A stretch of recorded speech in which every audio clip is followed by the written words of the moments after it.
Masechet Baba Batra Daf Mem Vav. We start off with a story that happens often. Sometimes it's raining or it's cold and you wear a coat to Bet Knesset. And then you come and you're one of the last ones out and you find that your coat is gone. Instead, you see there is a coat there that looks very similar to your coat. And you know what happened. Someone took your coat by mistake. Hopefully they'll bring it back. Here's the question. In the meantime, are you allowed to take that coat that someone else left and use it?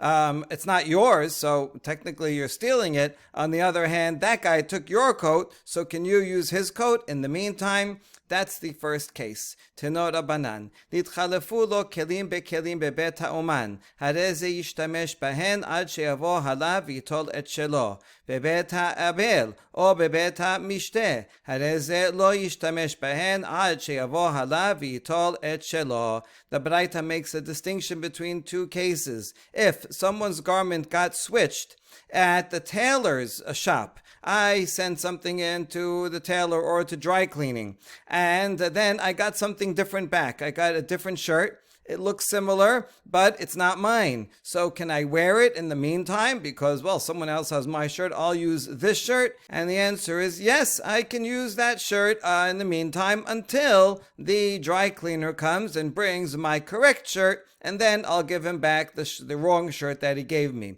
So if we're talking about a tailor, a dry cleaner, or some craftsman that gave me the wrong item, I can use that item until he fixes the mistake. However, if I go and visit a Bet Avel, or I go to a wedding, a public place, a Bet Knesset, any place where there's lots of people coming, and everybody brings a coat and just puts it in a courtroom or somewhere, and then afterwards, you see someone took your coat, and you see that there's a different coat there that belongs to the person who took your coat, you may not use that one. Rather, you have to leave it there, and you have to wait until the guy who took your coat comes and brings back your coat, and then you can take yours back, and he will take his. So when it comes to a craftsman, you can use it because he gave it to you, whereas in a wedding or public place, if someone switches it, you cannot use someone else's coat. Now we ask, what's the difference between the first case and the second, where the first case you're allowed to use someone else's coat and the second one you're not?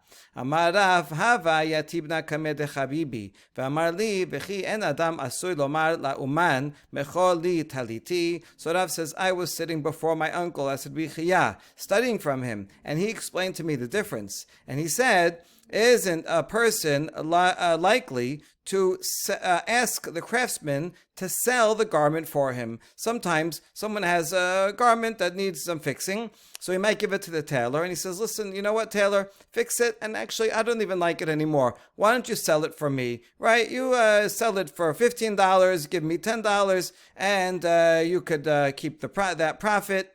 And so tailors would sometimes sell things on behalf of other people. Therefore, when it comes to a craftsman or a tailor, then it makes sense that it's the following scenario. I'm the customer. I gave my garment to the tailor to fix. Someone else, Shimon, gave the garment to the tailor to sell. Now, the tailor made a mistake. He took my garment and sold it to someone else. He sold it to Levi.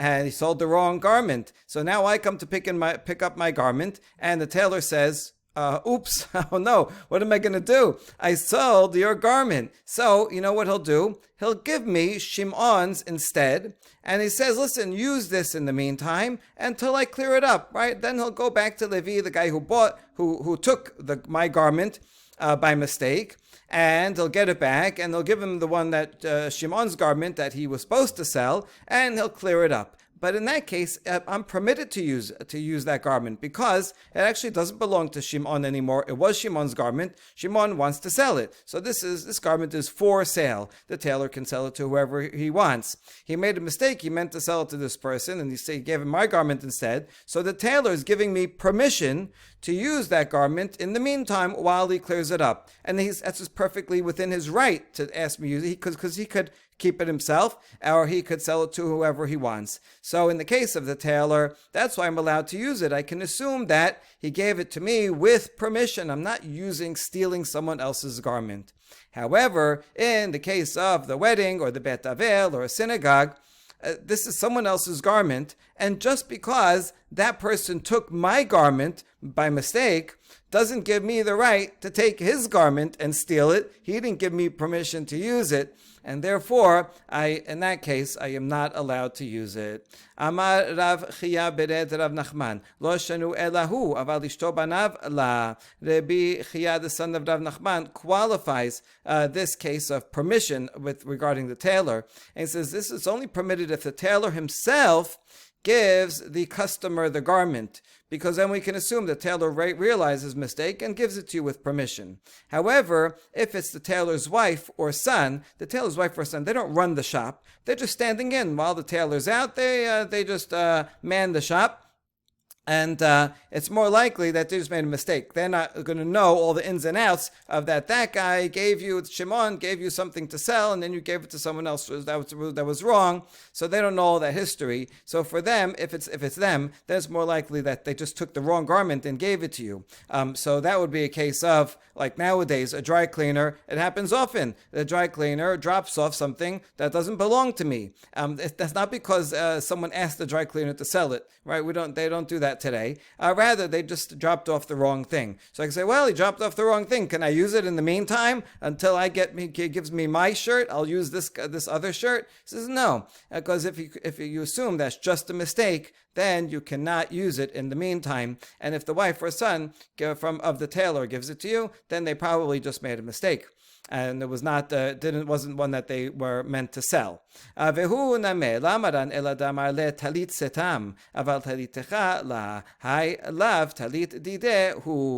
furthermore, we only say that one is permitted to use the garment that the tailor gives you if when the tailor gives it to you, he says, here is a garment. So then it's likely that he realizes that he gave your garment to someone else by mistake, and he's giving you the garment that he's supposed to sell, which he has permission to give to you in the meantime until he fixes it, because he says a garment. But if the tailor gives the garment to the customer and says, here is your talet, that means he really thinks it's your talet. And if you look at it and you say, this is not my garment, then you cannot wear it because you realize it's not yours. And he obviously thinks it's yours. So if he made a mistake, you're not allowed to use it. If he did it on purpose, he did make a mistake at first because he gave your garment to someone else. He's going to get it back. But he gave you this garment on loan that he owns and he has a right to sell. Then if he knows what he's doing, or if you can assume that he knows what he's doing, because he said a garment, not your garment, then only in that case are you allowed to use it. Very interesting.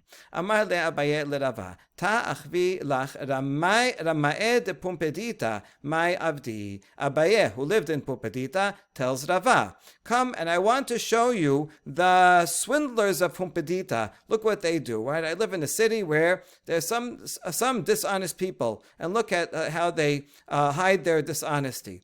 Amar le, habli sarbelai. Someone comes to a repairman and says, give me my cloak, right? I gave you gives the cloak to the tailor, and now he comes to pick it up. And what does the tailor do? Lo ayu devarim me'olam. What cloak? You never gave me anything. I don't know what you're talking about. The tailor is a swindler. He's a thief. He just makes believe he never got it. Ha'itli sahadi techazu gabach. And the customer says, I have witnesses that say that they saw the cloak, that you have the cloak. Maybe the witnesses even saw you wearing the cloak out to the movies last night. And so I know that you have my cloak, right? I have witnesses that say that they saw you with it. And the tailor, still a wise guy, says, oh, that was a different one. It happened to look similar. It was the same company made it. It happened to be the same size and color, but actually it was not your cloak. That was a different one that I was wearing or that you saw in my house. So the customer says, okay, bring it out and let me see it. Right? Let's check it out. So you admit that you have a cloak that looks just like mine. So bring it out and we'll inspect it and see if it's really yours or if it's really mine, because the customer is claiming he gave him a cloak just like that to fix. Amar le ibra lama pikna le. And the tailor says, in truth, I am not bringing it out. Why do I have to bring it out? It's a different cloak. I told you it's a different cloak. What, if any customer comes in, they have a right to come and say, show me this, show me that. You have no proof of anything. And therefore, I have no obligation to show you the cloak that I have. I have to open my wardrobe for you. I have to open my closet for anyone that wants to come in. No, I'm not showing it to you. Amar Rava Shapir Kamar le. Rava says the tailor has a good point, right? The tailor has a good claim that he does not have to show it to him. Ra'a Tanya. After all, the Baraita that we learned yesterday talks about a case where a claimant gives his item to the tailor, and then he sees it himself, right? The customer sees that the tailor has it there in his shop. That's my item right there. And as long as the customer sees the item, the tailor no longer has amigo. He cannot claim, oh, you never gave it to me, I returned it to you, because he sees it right there. So you see that the Baraita talks about a case of a customer seeing it, which is not the same as witnesses seeing it. You see, a customer, an owner of an item, has much more familiarity with his cloak than does someone else. Even a friend, even someone that knows the guy well and has seen him wearing the cloak, the customer knows exactly, I have a stain on this side, there's a little hole on that side. He knows exactly that it's his. Whereas witnesses might see something and say, oh, it looks just like it, but it could be that there are two cloaks that look similar, and not recognize that it's precisely that it's his. And therefore, Rava says, the tailor here has a proper claim. You have witnesses that said that they saw me wearing it. It's a similar cloak. It's not the same one.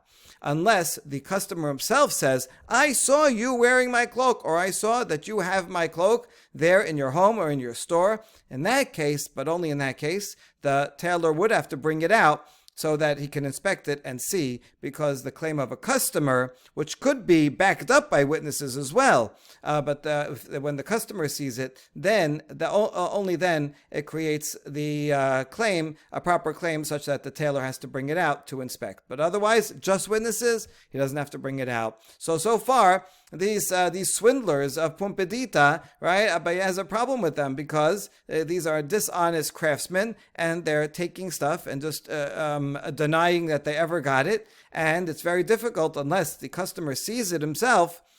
Even if there are witnesses that say that they saw that the craftsman has it, it's very difficult to get them to bring it out so that the customer can claim it back.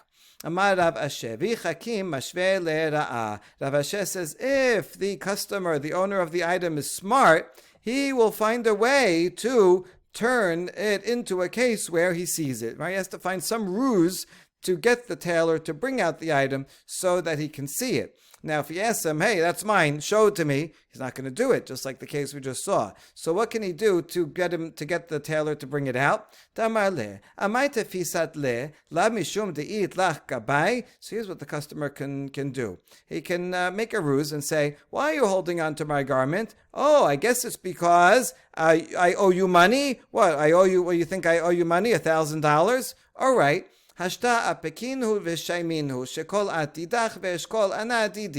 you know what? Bring it out so that we can appraise it, and then you can take what's yours and I'll take what's mine. Let's say, for example, the customer says, I owe you $1,500. So if we assess that the garment is worth $1,000, so then you keep the garment because I owe you that money, and I'll also pay you $500, the rest of it. So he's saying all this. Now it's a ruse, but he's hoping that the tailor will believe him and will say, oh, the tailor says, I stand to gain $500 and I'll keep it too, because this guy thinks he owes me money. Really, he doesn't owe him any money. And that way, in the meantime, he'll bring out the garment, and then the customer will be able to identify, this is my garment. I don't owe you anything. That was just a ruse. I never admitted to owing you anything. I am taking my garment. This is mine. So this is a way, if you make believe that you owe him money and say, bring it out, so let's see, we'll assess, we'll see how much the debt is, let's see how much this thing is, and we'll make accounts, and you stand to gain money, right? Then you'll bring it out. Amar le Rav Acha bered Rav Avyad le Rav Asher Maseh amar le la sirichna l'shuma didach kevar shamu kama'eh te kamach. However, Rav Acha, the son of Rav Avyad, tells Rav Asher this ruse is not going to work. First of all, even if it does work, it's only going to work one time. The tailor is not going to fall for it again. And furthermore, a tailor will catch on to this. He knows if he's owed money or not. And the tailor can say back, listen, it doesn't need appraisal. It's already been appraised before you and even before that. So I know that this garment is worth less than the loan. And so I know how much it's worth. It's not worth $1,500. You know what? You want to pay me? Go ahead, pay me. Give me $500. I'll take your money. But I don't have to bring it out to appraise it. So the tailor is not going to fall for this ruse. And therefore, it is a problem. Okay, you can get out of the problem by giving the tailor the item with witnesses, and you have to go and make sure, write contracts, so the customers have to protect themselves. It would be nice if they lived in a place where people were honest, and you trust the tailor. Yeah, he's a trustworthy guy. He'll give it back to you. But sadly, in Puppetita, there were a lot of swindlers, and therefore people were losing out on their money, and Abaye had to deal with that problem. Okay, next. Aris en lo chazaka. The Mishnah says that a sharecropper cannot claim ownership of a property. Even though he's a sharecropper for many years, he's on the land, he's working the land all the time, can he come and say, oh, look, see, I've been here for 3 years, yeah, you never contested my being here, and you sold it to me. Would we believe him? No, because he's a sharecropper. Okay, that's why he has permission to be there. Now we ask, Amai, Adaidana palga v'hashta kula. Says, why can't he make a chazakah? After all, a sharecropper generally takes half. Whatever they decide, a third, a half. Let's say they say half. The sharecropper keeps half of what he produces, and he gives half to the owner. So let's say he's working the field for some years. He takes half and gives the owner a half. And then for 3 years, the sharecropper takes all of it, and the owner doesn't protest. In that case, he should be able to have a chazakah, because he is using the field like an owner by taking everything. So why can't a sharecropper say, I was a sharecropper for some years, for the past 3 years, I was an owner because you sold it to me 3 years ago. Why shouldn't he be believed in that case? Amar Rabbi Yochanan bariseh batei avot. Rabbi Yochanan says the Mishnah is talking about a family sharecropper. Sometimes you had a field that was owned by a family for multiple generations, and there were sharecroppers that worked on the field also for multiple generations. They had a good deal going. It worked for everybody. These are the owners, the sharecroppers. Children would take care of the land when the original sharecroppers died, and they would work for the owners, children, and so on. So when you have something that's multi-generation, it can go on for many years, and everybody knows this go on for years. And generally, when you had that type of agreement, the sharecroppers would actually take all of the produce and put it on their property, and afterwards they would give half to the owners. That's the way they worked it. So because they are family sharecroppers, they generally take everything, and afterwards they go and settle accounts, and they pay the owners. But just because they're taking everything initially from the farm onto their own property does not mean that it's theirs, and that's why they cannot make a chazakah. Amar Rav Nachman, aris shehorid arisin tachtav yesh lo chazakah. Mai ta'ama de la avid inash denachti ariseh le'areh veshatik. Rav Nachman says that a sharecropper that hires other sharecroppers to work for him is like if you lease an apartment and then you sublease it on Airbnb to someone else. So these sharecroppers, they don't want to work. So they're like, okay, well, they have to give half to the owner, but they can go get another sharecropper to give to work the field, and the second sharecropper will get a quarter, the first sharecropper will get a quarter, and they'll give half to the owner. And if they do that, then that first sharecropper can claim a chazakah. Why? Because the owner would not allow a sharecropper to bring another sharecropper and be silent. He says, no subletting. I let this apartment to you. You can't sublet it again to somebody else. And so to an owner of field says, listen, I trust you. I think you're a good farmer. I know that you're gonna do a good job. I don't want you giving it out to anybody else.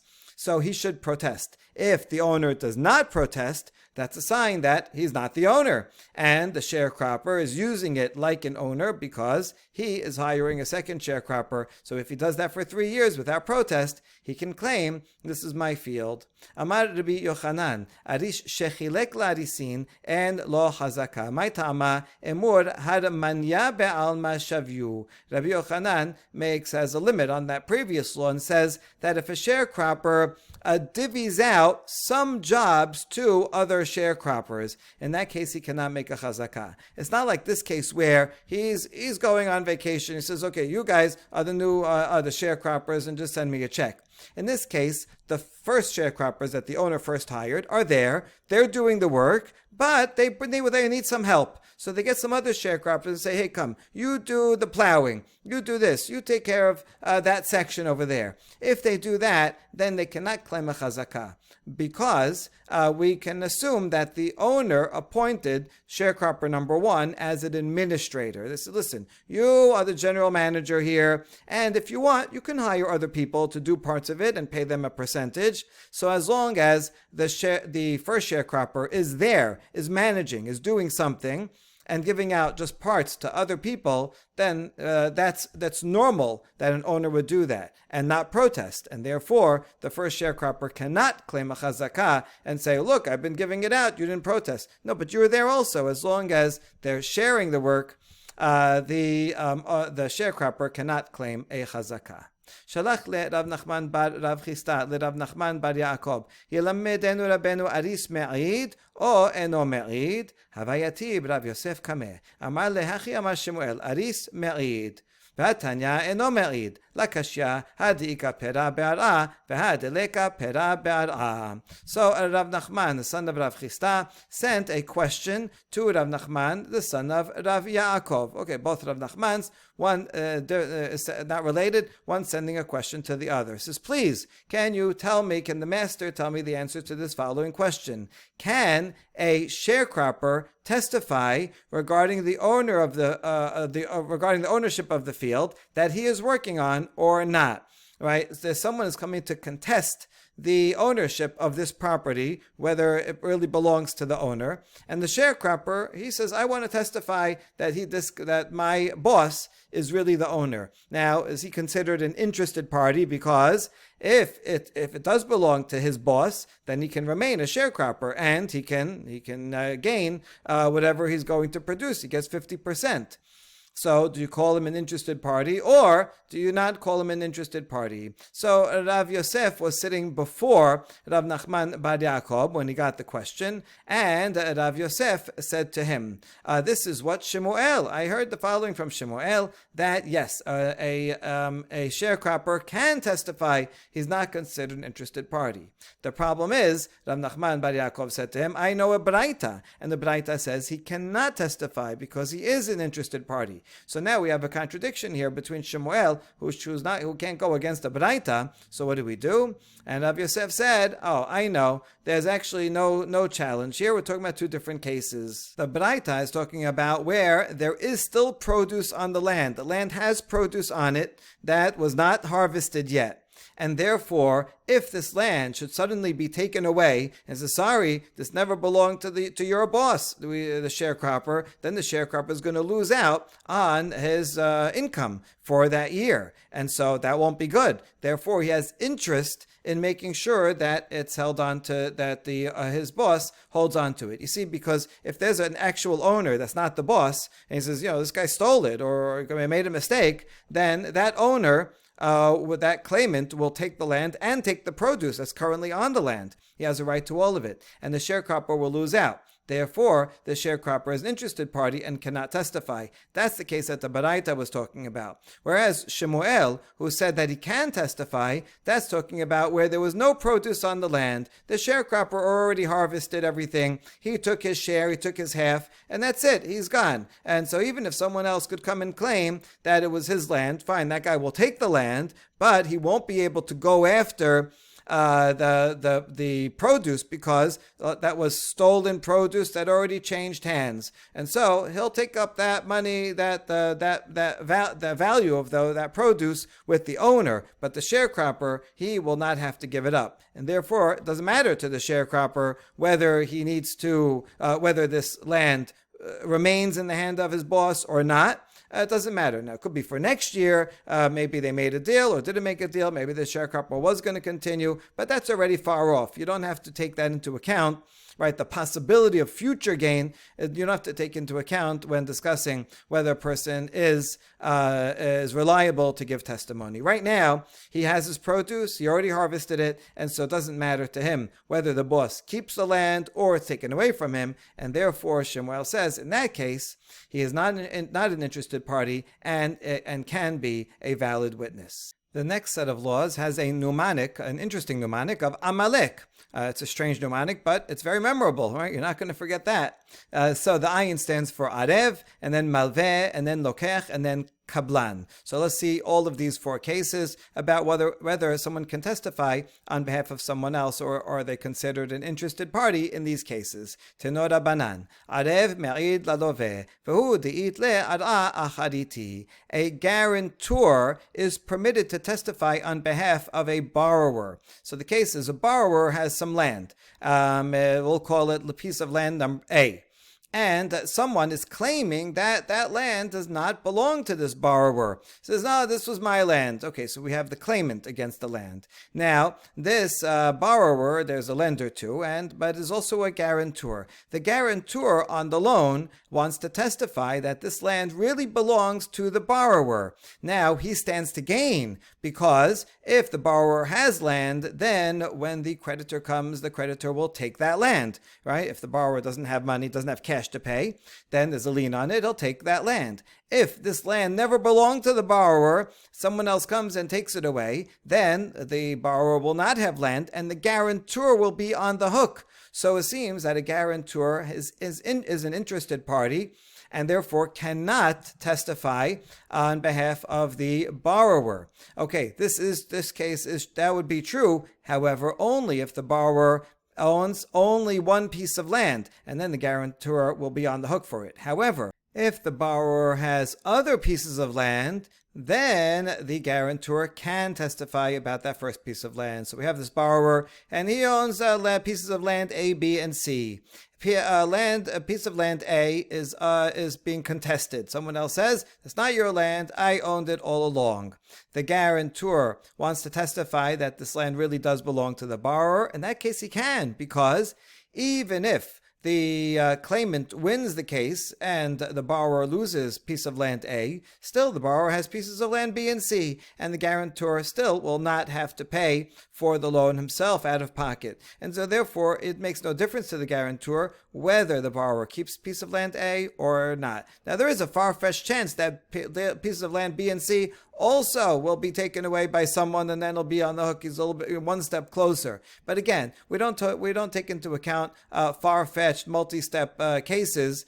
We just look at the situation right now. And right now, it does not benefit or detract from the guarantor whether this land remains the borrower's or not. And therefore, as long as the borrower has other land, the guarantor can be a witness for that claim. That's the first case of the ayin of arev. And now we have the mem of Amalek is malveh, me'id ladoveh, v'hu di'it le ar'a acharite. A lender is permitted to be a witness on behalf of a borrower as long as the borrower has another piece of land. So the case is this borrower borrowed $1 million from the lender. And so the lender knows that, hopefully he'll have cash and be able to pay it back. If he doesn't, the borrower has this piece of land. So let's say he has only one piece of land A.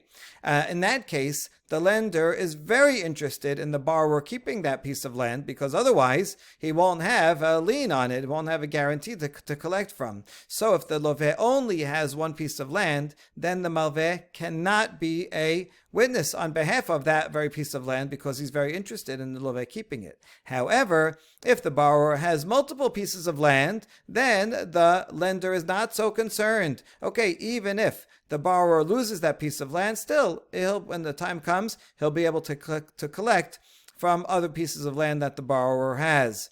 And so therefore, as long as the borrower has other pieces of land, the lender is not considered an interested party, and he can be a witness. And now we have the third case. The lamed of Amalek is lokeach. Lokech rishon me'id lokech sheni. Here we have a first buyer and a second buyer. You have a guy who owns a lot of pieces of land. Okay, real estate mogul. He has pieces of land A, B, C. He sells a piece of land to buyer number one. And then the next day, he sells another piece of land B, to buyer number two. And now there's someone that is claiming that piece of land B from owner number two. He's saying, hey, that's my land. It never belonged to the real estate agent, mogul who sold it to you, and therefore this is mine. Now, the buyer number one has testimony that he wants to offer and be a witness on behalf of the second buyer so that it remains in his hand. Now, he is interested in such a thing. Why? Because if there is a claim, if there's a loan, a credit out on the original real estate mogul who had all this land and he can't pay, so the creditor will go after his property. Which property goes first? Whichever one he sold most recently.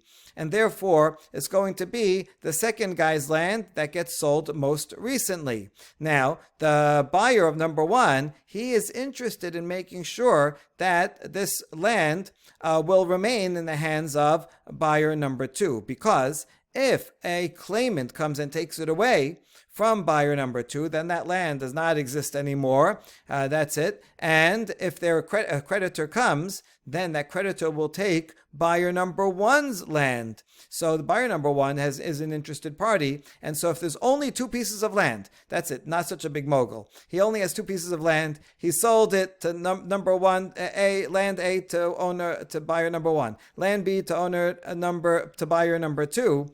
In that case, the buyer number one cannot be a witness on behalf of buyer number two, because otherwise he's exposing himself. He's going to be the next in line to a potential creditor.